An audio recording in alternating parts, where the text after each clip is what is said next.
So welcome back to the second case for this week of Fair Friday. In this case, we are going to Michigan, specifically Tapoise City, Michigan, which apparently is like near Detroit.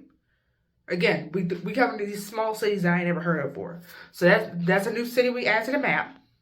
So there you go. Anyway, our cartoon character, at least for me, can't speak for everybody, of course. Not everybody likes SpongeBob. No, that's okay. So anyway, I will try to cover this the best way I can. I only got 3 sources. This case is recent, but somehow our killer's already been sentenced, which I guess that's good. But like, there's cases that like happened way back in 2009. They just now getting sentenced, or they just now going to trial. And this happened like 2 years ago. Already got sentenced and everything. But if I lay down and I play dead and I stay dead, maybe you'll get sick of being the monster out of my head, under my bed.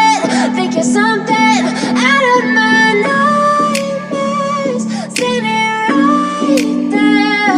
But if I lay down and I play dead and I stay dead, then will you get bored of killing me? So of course, we gotta start with our killer because our killer was technically born first, so it makes...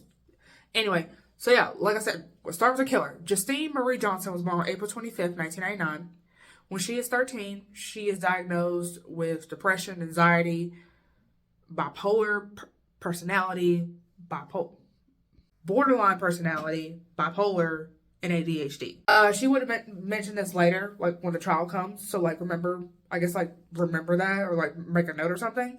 And so she has a daughter. Her Sutton Marie Mosser was born on September 14th, 2018. And so by September of 2021, so Sutton's about 3 years old.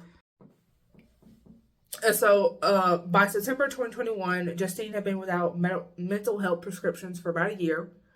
On the fateful day of September 16th, 2021, Justine's brother, so I guess she's like at okay, so I guess she's at her mom's house because apparently the brother's like a minor. So obviously he's living with her mom.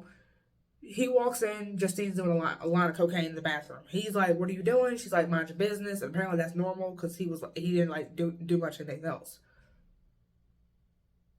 And so that same day, Justine would sadly stab Sutton like 16 times. And so it says eventually, so I don't know if this was before or after she killed Sutton, but she passes out at like a cemetery. And so then like the next day, one of her brothers, because she has like at least 2 that we know of, he finds Sutton's body in their trash can, wrapped in jeans and a black sweatshirt. So of course, by this point, by the time Sutton's body is found, Justine is nowhere to be found, but there is somebody's surveillance footage, and they see Justine wearing the exact same black sweatshirt that Sutton is wrapped in the day before. Like the day before Sutton's body is found. Justine was eventually found by her uncle with her brother. So when I assume her uncle and her brother were searching for her together, and they found her like together. Of course, police asked her like what happened, like why'd you kill her daughter? She said she didn't want to talk about it, but she did eventually confess. After she killed Sutton, apparently she went back to her apartment to go take her own life. It didn't work, so she just casually walked back to her mom's house. She would get charged with homicide and child abuse. Of course, she pled not guilty. She would eventually claim that SpongeBob told Justine to kill Sutton, or else he was going to kill Sutton and eventually Justine herself. And of course, apparently he told her this while she was on heroin. She was sentenced to life for murder on March 27th, 2023. So like about 4.5 months ago, almost. And on top of that, she also got an additional 19 to 50 years added for a child abuse charge, and apparently this is on her plea deal. So yeah, that's all we have. Even though the murder happened like 2 years ago, she's already been sentenced because I guess she took the plea deal. So yeah, that's all we have. I guess if anything else comes out, I will update, but I highly doubt it since she's already been sentenced. So with that being said, I hope you guys enjoyed. Sources down below as always, and I'll see you in the next one. Bye. If I play dead, will you regret everything that you did, that you said? I don't think you understand what you're doing, and my heart's black and blue from the bruising. I feel like when I'm with you I'm losing. I feel like you think that this amusing, sitting there gaslighting and confusing.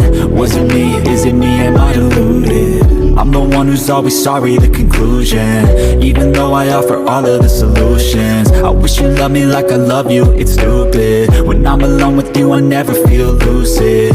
I wish I wasn't struck by Cupid. I wish when I first saw you I knew this. When I'm with you I feel so useless, I feel diluted, my heart's been wounded. Silhouettes of you are like a taunt, never really know just what you want. With you I don't ever feel calm, I can feel the sweat inside my palm. Play with me like cats and a string. You don't understand the pain it brings. You don't ever wanna give me wings. You don't ever wanna set me free. But if I lay down and I play dead and I stay dead, maybe you'll get sick of being the monster out of my head, under my bed. Think you're something out of my nightmares. See me right there. But if I lay down and I play dead and I stay dead, then will you get bored of killing me? Then will you get bored of killing me?